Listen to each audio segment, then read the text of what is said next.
और भी टेक्नोलॉजी से रिलेटेड वीडियो को देखने के लिए सब्सक्राइब कीजिए वर्चुअल एकेडमी को और लेटेस्ट अपडेट एंड नोटिफिकेशन के लिए बेल आइकन को प्रेस करें।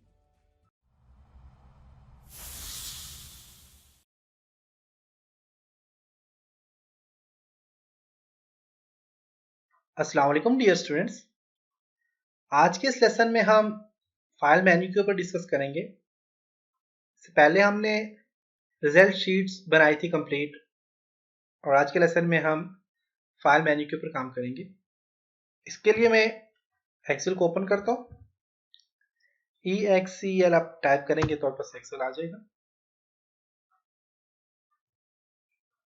अब यहाँ पे बस रिसेंट में जिन जिन पे हमने काम किया था, जैसे कि लेसन 3 और 4 में मैंने रिजल्ट शीट बनाई थी तो उसको मैंने सेव किया। 2 में मैंने ऑर्डर ऑफ एवल्यूएशंस पे काम किया था। तो रिसेंट जो मैंने काम किया वो देखें यहाँ पे आके। तो मैंने यहाँ पे ब्लैंक डॉक्यूमेंट्स पे क्लिक करना है, ब्लैंक वर्कबुक पे क्लिक करना है मैंने। तो यहाँ पे आपके पास वर्कबुक आ गई है। अब इसमें आप कुछ टाइप करना चाहें तो आप टाइप कर सकते हैं, जैसे कि मैं यहाँ पे कुछ भी टाइप करता हूँ, या फिर मैं यहाँ पे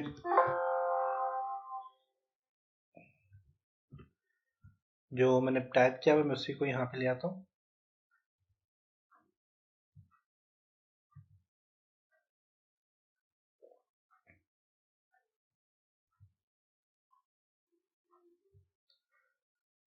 इसको सिलेक्ट करता हूँ। सिलेक्ट करना कंट्रोल ए सबको सिलेक्ट करें, कंट्रोल सी से कॉपी कर लेता हूँ और यहाँ पे कंट्रोल भी करके पेस्ट कर लेता हूँ यहाँ से। तो ये मेरे पास ऐड हो गया और मैं उस ड्राइंग को जो कि सेव है मेरे पास,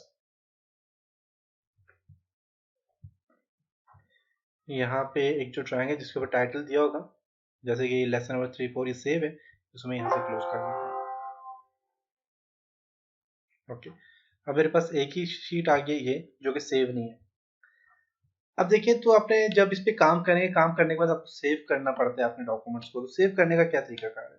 जिन लोगों ने मेरे माइक्रोसॉफ्ट वर्ड के लेसन देखे हैं, उनको फॉलो किया, उनको तो पता होगा कि सेव कैसे करना है ये सारी चीजें।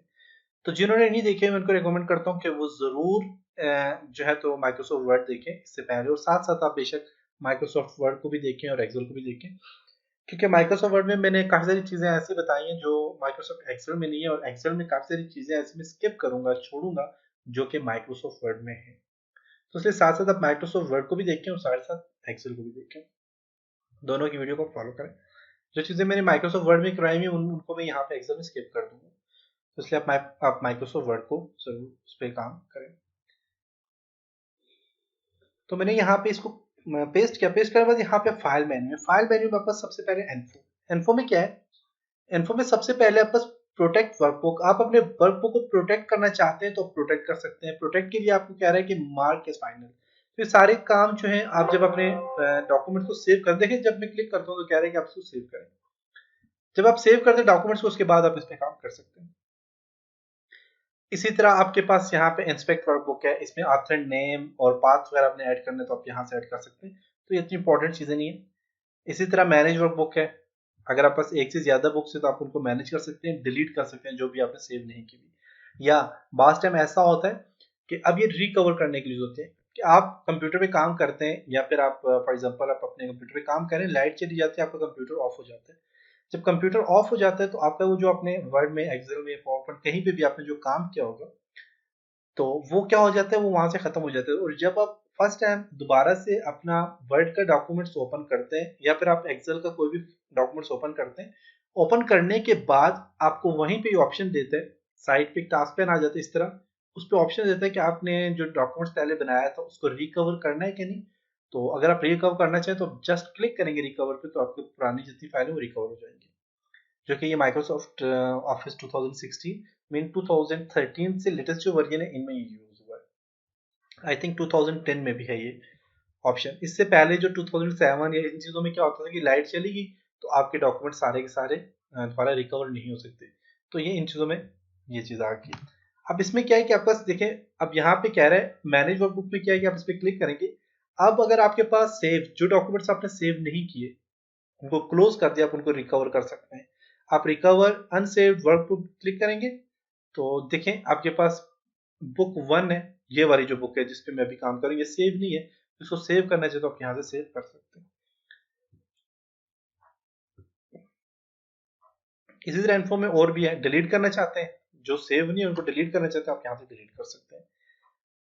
इसी तरह आपके पास ब्राउजर व्यू ऑप्शन है, क्लिक करेंगे यहाँ पे तो आपके पास जो जो बुक्स हैं, जैसे कि शीट 1 है मेरे पास अभी, और पैरामीटर्स में देखें तो यहाँ पे शीट कोई नहीं है, और फिलहाल हमारे पास आल शीट से शीट 1 है। आल शीट में कौन सी शीट 1 है, देखें जरा, जो कि ये जो बुक है इसमें कितनी शीट है, शीट 1। अगर मैं यहाँ पे शीट 2 भी ऐड करता हूँ तो अब यहाँ पे जाके देखते हैं, इन्फो में जाके यहाँ पे जाके देखें, शीट 1 और शीट 2 दोनों आ गए एंटायर वर्कबुक में। अगर ओनली आप शीट पे क्लिक करते हैं तो आप इसमें से शीट 2 को जो है इसी को शो करना चाहते हैं आप इसको शो कर सकते हैं। अगर दोनों को चेक करेंगे दोनों हो जाएंगी, और कंप्लीट इंटायर वर्कबुक पे क्लिक करेंगे तो दोनों शीट आपकी सामने डिस्प्ले रहेंगी। और प्रोटेक्शन का जो फंक्शन है ये क्या है, चेक पर इशू में क्या क्या है कि इंस्पेक्ट डॉक्यूमेंट्स का, अगर आपने कोई वर्कबुक है उसमें कोई हिडन प्रॉपर्टीज वगैरह है या आपकी अपनी कोई पर्सनल जो है तो इन्फॉर्मेशन है, उसको आप यहाँ से डॉक्यूमेंट साथ ऐड करना चाहें, लिखना चाहें तो आप यहाँ से लिख सकते हैं। तो कह रहे हैं कि ये काम करने से पहले आपने अपने डॉक्यूमेंट्स को क्या करना है, सेव करना है, उसके बाद आप इसमें काम करेंगे। अब उसके बाद चेक एक्सेसिबिलिटी, इस पर आप क्लिक करें और यहाँ पे कह रहे हैं कि डिफॉल्ट शीट नेम क्या है, उसको अपने यहाँ से देखिए वार्निंग कह रहे हैं, आपने इसको सेव करना है। यहाँ से सेव करने के बाद आप ये चीज कर सकते हैं, ये इंस्पेक्शंस के लिए यूज की जाती हैं सारी चीजें।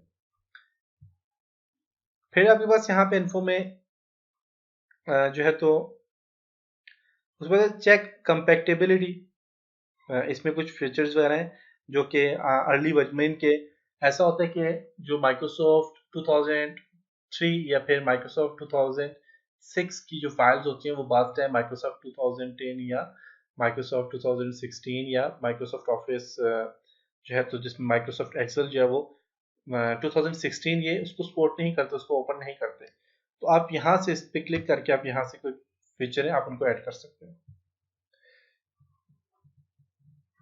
अब यहाँ पे देखिए, यहाँ पे कह रहा है if the workbook is save in an earlier file format or open in the an earlier version of the Microsoft Excel, the instead feature will not be available. कि अगर आपकी जो फाइल है इसको अगर आप लेटेस्ट में इस वर्जन में सेव कर रहे हैं और आप इसे 2003 में या इससे पुराने जो वर्जन में ओपन करेंगे तो आपका ये जो फाइल है ये वहां पे ओपन नहीं होगी। तो ये चीजें आप यहाँ से चेक कर सकते हैं। अब ये इशू है जो कि आपको बता रहा है कि क्या क्या इशू आ सकते हैं, उनको अपने चेक करने कर सकते हैं। तो भाई यहाँ पे प्रॉपर्टी में साइज है, इसका साइज कितना है क्योंकि हमने सेव नहीं किया अभी तक, इसका साइज ही नहीं बता रहा। टाइटल, हमने कोई टाइटल ऐड नहीं किया, टैग्स हमने ऐड नहीं किया, कैटेगरीज हमने ऐड नहीं की, तो आप यहाँ से ऐड कर सकते हैं। जब आप ऐड करेंगे सेव करेंगे अपने डॉक्यूमेंट्स में सारी चीजें यहाँ पे आ जाएंगी, तो हम जब सेव करेंगे उसमें आपको बताऊंगा। उसके बाद न्यू, अब देखिए अगर आप, तो मेरे पास जो मैं काम कर रहा हूँ अभी, इसको बैक जाता हूँ, शीट 2 जो इसको मैं डिलीट कर देता हूँ। एक ही शीट है, एक ही मेरे पास बुक 1 है, देखिए और कोई बुक नहीं है। मैं यहाँ पे जब लेके जाता हूँ देखिए एक ही बुक है, दूसरी कोई बुक नहीं है, देखिए सिर्फ एक बुक है, बुक 1। अगर आप फाइल में जाके आप कोई नई बुक ओपन करना चाह रहे हैं तो आप न्यू पे क्लिक करेंगे। न्यू में ब्लैंक बुक ओपन करना चाह रहे हैं, बिलिंग स्टेटमेंट्स ओपन करना चाह रहे हैं, तो फॉर एग्जांपल मैं बिलिंग स्टेटमेंट ओपन करता हूँ तो देखिए बिलिंग स्टेटमेंट वाली हमारे पास एक बुक ओपन हो चुकी है। अब इसमें क्या है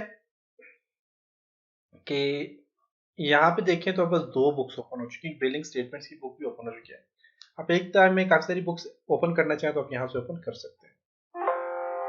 सेव नहीं करते इसको, डोंट सेव। इसी तरह आपके पास ओपन है, ओपन का फंक्शन ये होता है कि अगर आप न्यू में क्या है और चीजें, हाँ न्यू में यही और टेम्पलेट्स हैं, आप कोई भी टेम्पलेट जिस तरह मैंने बिलिंग स्टेटमेंट्स ओपन किया इसी तरह आप कोई भी यहाँ से ओपन कर सकते हैं, या ब्लैंक टेम्पलेट्स ओपन करना चाहिए ब्लैंक कर सकते हैं। ओपन, ओपन में क्या है, रिसेंट। रिसेंट में क्या है कि जिन पे अभी आज हमने काम किया, जैसे कि रिसेंट पे आपका आ गए सारे, ये रिसेंट में आ गए। और वन ड्राइव पर्सनल पे क्लिक करें तो वन ड्राइव में अगर आपने सेव किए तो आप वहां से ले सकते हैं। अपने पीसी पे क्लिक करके आप देखिए पीसी में जहां जहां पड़े हुए आप डॉक्यूमेंट्स हैं, यहाँ पे अडोप है, और जहां पे पड़े हुए आप वहां पे इसे ढूंढ सकते हैं। अगर ऑप्शन और कोई नहीं आ रहा तो आप जस्ट दिस पीसी के ऊपर डबल क्लिक करें तो आपके पास एक डायलॉग बॉक्स ओपन हो जाएगा, और जहां भी आपके पास ये डॉक्यूमेंट्स पड़े हुए, जैसे कि मेरे पास यहाँ पे माइक्रोसॉफ्ट ऑफिस में माइक्रोसॉफ्ट एक्सेल में पड़े हुए, देखिए 2 फाइल है मेरे पास, तो इनमें से कोई भी फाइल ओपन करना चाहिए आप जस्ट क्लिक करके आप ओपन पे क्लिक करेंगे जैसे कि मैं लेसन 2 ओपन करना चाह रहा हूँ, ओपन पे क्लिक करूंगा तो देखिए वो भी मेरे पास ओपन हो चुके हैं। फाइल में जाके तो आप ओपन पे जो है तो रिसेंट से भी ओपन कर सकते हैं, जिन पे आज आपने काम किया, जस्ट आप क्लिक करेंगे वो ओपन हो जाएंगे। वन ड्राइव जो ऑप्शन होता है, अगर आपने कहा डॉक्यूमेंट्स कोई वन ड्राइव में सेव है तो आप वहां से भी इसे ओपन कर सकते हो। मेरे पास वन ड्राइव में कोई भी सेव नहीं है। वन ड्राइव के लिए आपके पास इंटरनेट का कनेक्शन होना जरूरी है। उसके बाद ऐड अ प्लेस, आप यहाँ पे क्लिक करके आप कोई प्लेस ऐड कर सकते हैं। वन ड्राइव का प्लेस ऐड करना है, इसका प्लेस ऐड करना है, कोई भी प्लेस अगर ऐड करना है आप कर सकते हैं। और ब्राउज पे क्लिक करके तो आपके पास ये चीज आ जाएगी और यहाँ से आप डॉक्यूमेंट्स अपना कोई भी सर्च कर सकते हैं। उसके बाद सेव। अब बेसिकली मेरे पास यहाँ पे ये जो डॉक्यूमेंट है ये सेव है, इसलिए जब मैं इसको सेव करता हूँ, देखें फाइल में जाके जब मैं सेव करता हूँ तो ये कोई डायलॉग बॉक्स नहीं सामने ला रहा, ये सेव कर रहा है इसको। इसका क्या होता है कि जब आप काम कर रहे होते हैं, काम करने के बाद आप एक बार अपने डॉक्यूमेंट को सेव करते हैं, जैसे कि मेरे पास यहाँ पे ये वाला डॉक्यूमेंट सेव नहीं है बुक 1 के नाम से, तो मैं इस फाइल पे क्लिक करता हूँ और सेव पे क्लिक करता हूँ। मेरे पास सेव पे जो ही मैं क्लिक करता हूँ तो मेरे पास एक डायलॉग बॉक्स ओपन हो गया है सेव एज के नाम से। अब मैं इसे कहाँ पे सेव करना चाह रहा हूँ, आपने वो लोकेशन अपने देनी है। उसके लिए मैं अगर वन ड्राइव में सेव करना चाह रहा हूँ वन ड्राइव में कर सकता हूँ। मैं दिस पीसी में क्लिक करता हूँ और डबल क्लिक के ऊपर करके तो मैं जहां पे भी इसको सेव करना चाह रहा हूँ, जैसे कि मैं इसको डेस्कटॉप पे सेव करना चाह रहा हूँ, किस नाम से सेव करना चाह रहा हूँ, टेस्टिंग के नाम से। सेव करने के बाद आप सेव पे क्लिक करेंगे तो आपकी डॉक्यूमेंट जो है वो आपका टेस्टिंग के नाम से सेव हो चुके हैं, जो कि डेस्कटॉप पे सेव हुए हैं। डेस्कटॉप पे आपस एक्सेल का जो ये देखिए ये टेस्टिंग के नाम से सेव हो चुके हैं। और इसकी प्रॉपर्टीज में जाके देखें अगर, तो इसकी जो फाइल टाइप है वो XLS है और ये एक्सेल 2016 में ओपन होगी। तो यहां से आप इसको सेव कर सकते हैं और इस तरह इस पे काम कर सकते हैं। इसी तरह आपके पास जब भी आप फाइल को सेव करेंगे, फाइल में जाता हूं और सेव पे क्लिक करूंगा तो देखें अब ये क्या हो गया, सेव हो चुकी है फाइल। क्यों? क्योंकि एक बार जब आप सेव कर चुके हो फाइल को तो बार बार सेव करने के लिए क्या है कि आप जब भी एडिटिंग करोगे करने के बाद आप जस्ट सेव पे क्लिक करोगे तो आपकी फाइल सेव हो जाएगी। आपसे दोबारा कोई फाइल नेम या कोई डॉक्यूमेंट्स नेम या फिर आपसे लोकेशन वगैरह कुछ भी नहीं मांगेगी। तो इस चीज के लिए आपने क्या करना होता है, अब देखें इसकी जो शॉर्ट कमांड होती है Ctrl+S। इसी तरह जो न्यू की शॉर्ट कमांड होती है Ctrl+N। Ctrl+N करेंगे न्यू ओपन हो जाएगा। Ctrl+O से आपका जो है तो Ctrl+O प्रेस करेंगे तो आपका इस तरह ओपन हो जाएगा। जैसे कि देखिए मैं Ctrl+N करता हूँ, कीबोर्ड से Ctrl+N कर रहा हूँ तो नया डॉक्यूमेंट मेरे पास यहाँ पे ऑटोमेटिकली ओपन हो चुके हैं। इसी तरह मैं यहाँ पे Ctrl+O करता हूँ, मेरे पास ओपन वाला एरिया आ गया। इससे Ctrl+S करते सेव हो जाएगा। अब जब भी आप डॉक्यूमेंट्स टाइप करेंगे, टाइप करने के बाद आप क्विक सेव करने के लिए, आप जल्दी सेव करने के लिए आप Ctrl+S करेंगे तो आपकी जो फाइल है ये जहां पे आपने फर्स्ट टाइम सेव की थी वहीं पे सेव रहेगी। अगर आप अपने फाइल डॉक्यूमेंट्स को किसी और जगह पे सेव करना चाहते हैं और इसका नाम चेंज करना चाहते हैं, इसकी लोकेशन चेंज करना चाहते हैं, तो उसके लिए आप फाइल में जाएंगे और सेव एज पे क्लिक करेंगे। सेव एज पे क्या होता है कि आप एक फाइल को काफी सारे नाम से सेव कर सकते हैं और इसके अलावा काफी सारी लोकेशन में सेव कर सकते हैं। सेव एज पे क्लिक करके आप यहाँ से कोई भी एरिया चूज करें, करने के बाद आप दिस पीसीबी में डबल क्लिक करता हूँ और इसको दोबारा मैं कोड नाम से सेव कर लेता हूँ। इसी जगह में आप सेव करना चाहें न्यू फाइल, सेव करता हूँ तो देखिए ये फाइल न्यू फाइल के नाम से भी सेव हो चुकी है। फिर आप एक फाइल को काफी सारे नामों से सेव कर सकते हैं सेव एज की मदद से, जबकि सेव से आपकी फाइल सिर्फ एक बार सेव होती है, बार बार आप उसे सेव करेंगे तो वहीं पे सेव होगी। और जब सेव आप फाइल को करते हो तो सेव में आप अपनी फाइल की लोकेशन चेंज नहीं कर सकते, उसका नाम चेंज नहीं कर सकते। अगर अपने नाम और लोकेशन चेंज करनी है तो उसके लिए आप सेव एज का ऑप्शन यूज करेंगे। इसके अलावा सेव एज में आप अपनी फाइल को जो है तो प्रोटेक्ट भी कर सकते हैं। देखते हैं इसमें प्रोटेक्शन का ऑप्शन है कि नहीं। सेव एज पे क्लिक करें और यहाँ से टूल पे क्लिक करके टूल में आपके पास है यहाँ पे जनरल ऑप्शन है, इस पे क्लिक करेंगे और यहाँ से कह रहा है कि आपने पासवर्ड देना है। यहाँ पे ओपन के लिए क्या पासवर्ड देता हूँ मैं 1 2 3, मॉडिफाई के लिए क्या देता हूँ 1 2 3, बल्कि चेंज पासवर्ड देना है 4 5 6 में देता हूँ। ओके, कह रहा है re enter password to open. Open के लिए आपने क्या पासवर्ड देना है 1 2 3 और मॉडिफाई के लिए देना है 4 5 6। और अब इस फाइल को मैं सेव कर लेता हूँ जो कि न्यू फाइल के नाम से सेव किया मैंने। यस, रिप्लेस कर देता हूँ और इसको मैं क्लोज कर लेता हूँ। डेस्कटॉप में जाता हूँ, मैं डेस्कटॉप से इस फाइल को ओपन करूंगा, न्यू फाइल को। तो देखिए मुझसे पासवर्ड मांगे, आप अपनी फाइल को इस तरह प्रोटेक्ट भी कर सकते हैं। पासवर्ड आपने देने 1 2 3 एंटर, 4 5 6 एंटर, तो आपकी फाइल क्या होगी, ओपन हो चुकी है। अब जब भी आप इस फाइल को ओपन करेंगे तो इसी तरह आपसे पासवर्ड मांगेंगे, तो पासवर्ड को खत्म करने के लिए आपने क्या करना है, फाइल में जाने द्वारा सेव एज पे क्लिक करना है और जिस पीसी पे क्लिक करें और टूल में जाएं, जर्नल ऑप्शन पे जाएं और यहाँ से इस पासवर्ड को रिमूव कर दें, डिलीट कर दिया। यहाँ से इसको भी क्या कर दें, डिलीट करके ओके कर लें और यहाँ से दोबारा सेव कर लें, इसको रिप्लेस कर लें। अब ये आपसे पासवर्ड नहीं मांगेगी। फाइल को ओपन करें तो अब आपसे पासवर्ड ये नहीं मांगेगी। ओके, डायरेक्ट ओपन हो चुकी है। तो ये था जी सेव एज का फंक्शन। अब सेव एज में आपके पास अब इन्फो आ गया। इन्फो में भी देखिए प्रोटेक्ट करते हैं आप फाइल को। अब कह रहा है मार्क एज फाइनल, क्लिक करें कि मार्क के फाइनल हो चुकी है, ये सिर्फ और सिर्फ रीड ओनली होनी चाहिए। अगर कोई भी यूजर इसको ओपन करता है तो ये सिर्फ और सिर्फ इससे रीड कर सके, इसे राइट ना कर सके। तो मार्क एज फाइनल पे क्लिक करके कह रहे हैं कि इसको आपने मार्क कर लिया फाइनल को, आप सेव कर लें। Okay okay. अब देखें, अब कह रहे हैं यहाँ पे जब भी इस फाइल को ओपन करेंगे, न्यू फाइल पर क्लिक करता हूँ, इसको ओपन करता हूँ, तो ये क्या कह रहा है, आप देखिए मैं इस पर कुछ टाइप कर रहा हूँ, कुछ भी टाइप नहीं हो रहा। मैं यहाँ से कुछ सिलेक्ट करके डिलीट कर रहा हूँ, कुछ भी डिलीट नहीं हो रहा। क्यों? क्योंकि फाइनल हो चुकी है और मार्केट फाइनल हो चुकी है। और अब इसे क्या करना है, एडिट करने के लिए, इसमें कुछ और एडिटिंग करने के लिए आपने एडिट एनीवे पे क्लिक करना है, तो तब जाके आप इसमें एडिटिंग कर सकोगे। तो आप अपनी फाइल को ऐसे या तो रीड ओनली भी कर सकते हो कि सिर्फ पढ़ी जा सके, इस पर कोई एडिटिंग ना कर सके। इस आपके पास यहाँ पे पासवर्ड देना चाहो तो आप यहाँ से इस पर क्लिक करेंगे और आप इसी तरह पासवर्ड दे सकते हैं। 1 2 3 एंटर करता हूँ, 4 5 6 एंटर करता हूँ, तो आपका ये पासवर्ड लग गया। इसको सॉरी कह रहे री एंटर, वही पासवर्ड देना है आपने, 1 2 3 एंटर। अब इसे क्या लग गया जी, पास प्रोटेक्शन लग गया। अब इस फाइल को क्या करें, सेव कर लें और जब इस फाइल को ओपन करता हूँ, ओपन होगी, उसी तरह पासवर्ड मांग रही है, 1 2 3 एंटर कर दें, तो देखें आपसे ये पासवर्ड मांगेगी और आप इस तरह से पासवर्ड देंगे तो ये दोबारा ही काम करेगी। इसी तरह फाइल में जाएं और यहीं पे जाके तो आप दोबारा इसी पे क्लिक करके आप इस पासवर्ड को रिमूव कर दें और ओके कर लें। आप सेव करेंगे तो आपसे ये पासवर्ड नहीं मांगेगी। इसी तरह आपसे करंट शीट, सिर्फ और सिर्फ इस शीट को आप प्रोटेक्ट करना चाह रहे हैं तो आप इस पर इसको प्रोटेक्ट कर सकते हैं। वर्क बुक स्ट्रक्चर को प्रोटेक्ट करना चाह रहे कर सकते हैं। यही सारी चीजें आप यहाँ पे राइट क्लिक करें तो इसमें भी ये देखें प्रोटेक्ट शीट देख सकते हैं, और हाइड करना चाहिए, सारी चीजें यहाँ पे भी। और इसके अलावा ये सारी चीजें आपके पास रिव्यू में भी हैं। प्रोटेक्ट देखें, प्रोटेक्ट शीट, प्रोटेक्ट वर्कबुक, ये सारी चीजें यहाँ पे भी हैं।